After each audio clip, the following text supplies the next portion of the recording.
കോഴിക്കോട് മയക്കുമരുന്ന് നൽകി പ്രായപൂർത്തിയാകാത്ത പെൺകുട്ടിയെ ക്രൂരമായി പീഡിപ്പിച്ച പ്രതികൾ പിടിയിൽ. കാസർഗോഡ് സ്വദേശികളായ ഷമീം, റായിസ് എന്നിവരാണ് പിടിയിലായത്.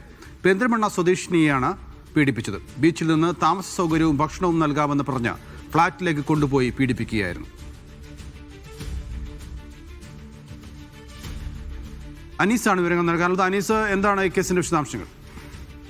കഴിഞ്ഞ 20-ാം തീയതി മലപ്പുറം പെരിന്തൽമണ്ണ ഭാഗത്ത് നിന്ന് കാണാതായ 16 വയസ്സുള്ള പെൺകുട്ടിയെയാണ് പീഡനത്തിനിരയാക്കിയത്. ഇത് 20-ാം തീയതി കാണാതായതിനെ തുടർന്ന് പരാതി നൽകിയതിനെ തുടർന്ന് പോലീസ് അന്വേഷിച്ചുകൊണ്ടിരിക്കുകയായിരുന്നു. അതിനിടയിലാണ് 23-ാം തീയതി പല സ്ഥലങ്ങളിലും കറങ്ങിയതിനു ശേഷം 23-ാം തീയതി ആ കുട്ടി കോഴിക്കോട് ബീച്ചിലെത്തുകയും അവിടെ നിന്ന് പരിചയപ്പെട്ട 2 പേർ ഭക്ഷണവും താമസ സൗകര്യവും എല്ലാം നൽകാമെന്ന് പറഞ്ഞ് കൂട്ടിക്കൊണ്ടുപോയി പ്രലോഭിപ്പിച്ച് കൊണ്ടുപോയി എന്നാണ് അറിയിക്കുന്നത്.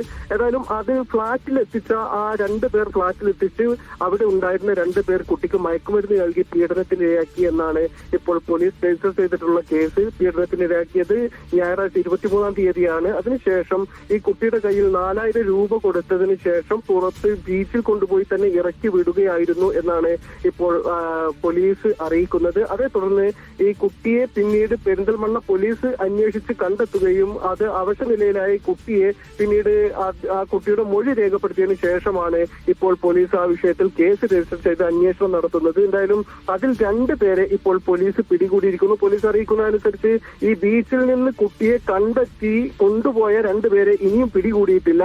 അതേസമയം ഫ്ളാറ്റിൽ ഉണ്ടായിരുന്ന 2 പേര് ഈ കുട്ടിയെ പീഡിപ്പിച്ച മയക്കുമരുന്ന് നൽകി പീഡിപ്പിച്ച 2 പേരെയാണ് ഇപ്പോൾ പിടികൂടിയിട്ടുള്ളത്.